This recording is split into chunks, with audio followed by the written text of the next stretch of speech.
नमस्कार मित्रों। आशा और उम्मीद है कि आप सब अच्छे होंगे और आप सभी का इस ऑनलाइन प्लेटफॉर्म पर हार्दिक स्वागत एवं अभिनंदन। और विद्यार्थियों, आज अपन श्रृंखला को आगे बढ़ाते हुए आज अपन चर्चा करेंगे विद्यार्थियों अगले चैप्टर की, और वो चैप्टर है अपना जल संसाधन।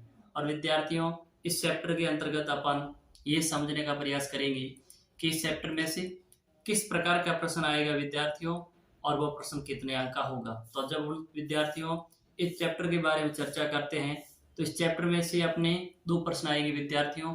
एक अपना वस्तुनिष्ठ प्रश्न होगा और एक होगा रिक्त स्थान से संबंधित प्रश्न विद्यार्थियों। और प्रत्येक प्रश्न का जो अंकवार होगा विद्यार्थियों वह 1 नंबर का प्रश्न होगा। इस प्रकार से इस चैप्टर में से दो प्रश्न पूछे जाएंगे।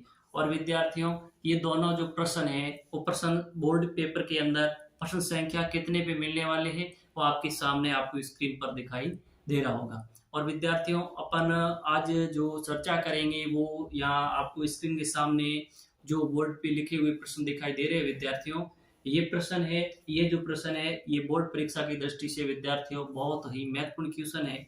और पूर्ण आशा और हमें विश्वास है कि आपको जो इस चैप्टर में से जो प्रश्न मिलने वाले विद्यार्थियों वह प्रश्न इन 9 प्रश्नों में से ही मिलने की पूर्ण रूप से उम्मीद है। और विद्यार्थियों, आप इस सामग्री पर पूर्ण रूप से विश्वास करें और यही आपको बोर्ड परीक्षा 2023 की जो बोर्ड परीक्षा होगी विद्यार्थियों, उस परीक्षा के अंदर इन्हीं प्रश्नों में अपन जो प्रश्नों से संबंधित सर क्लास चला रहे विद्यार्थियों, इन्हीं में से ही आपको प्रश्न मिलने वाले हैं। तो अपन विद्यार्थियों बिना देरी किए आज इस चैप्टर से संबंधित जो महत्वपूर्ण प्रश्न है उनके बारे में चर्चा करेंगे और देखते हैं पहला प्रश्न अपने किस प्रकार का है जो कि परीक्षा की दृष्टि से अति महत्वपूर्ण है।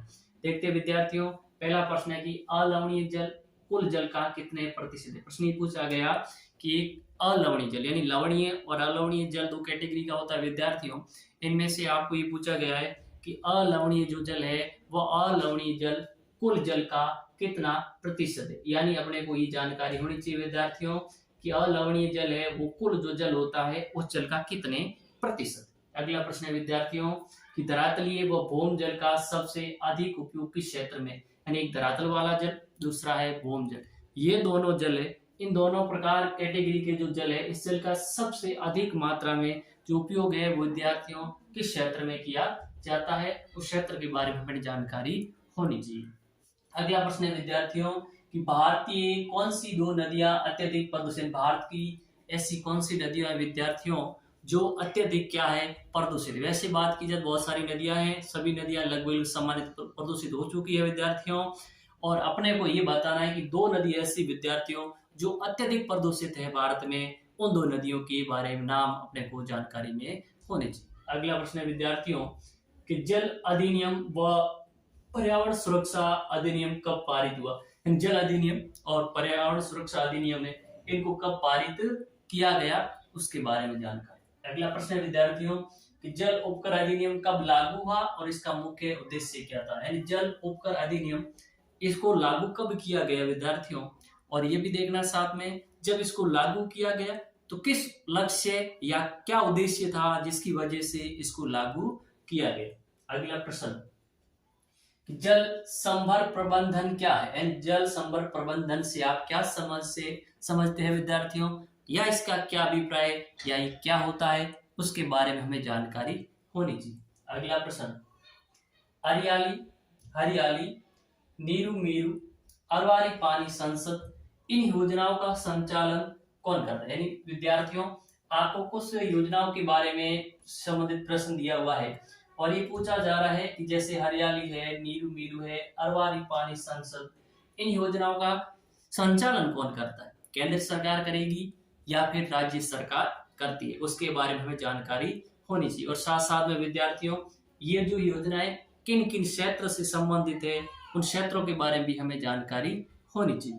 अगला प्रश्न विद्यार्थियों कि राष्ट्रीय जल नीति 2002 और जल क्रांति अभियान 2015 का, यानी राष्ट्रीय जल नीति 2002 और अगला प्रश्न है कि जल क्रांति अभियान 2015, ये दोनों जो योजना है जो अभियान है विद्यार्थियों इनको लागू किया गया तो इसका मुख्य ध्येय या लक्ष्य या मुख्य उद्देश्य क्या था विद्यार्थियों, हमें इसके बारे में जानकारी होनी चाहिए। अगला प्रश्न कि यमुना नदी देश में सबसे अत्यधिक प्रदूषित, ये करेंगे नदी का नाम दिया विद्यार्थियों को, यमुना नदी है देश में सबसे अधिक क्या है, प्रदूषित है। ये बात तो सही है, पर अपने को ये बताना है विद्यार्थियों की यमुना नदी देश में किन दो शहरों के मध्य सबसे ज्यादा प्रदूषित है, उन दो शहरों के बारे में हमें जानकारी होनी चाहिए। इस प्रकार से विद्यार्थियों आज अपन ने इन 9 प्रश्नों के बारे में चर्चा की। और विद्यार्थियों ये जो 9 प्रश्न है, ये प्रश्न परीक्षा की दृष्टि से बहुत ही महत्वपूर्ण प्रश्न है। और आशा और उम्मीद करते हैं कि आपको इस चैप्टर में से जो 2 प्रश्न मिलेंगे विद्यार्थियों, जैसे अपन बात करें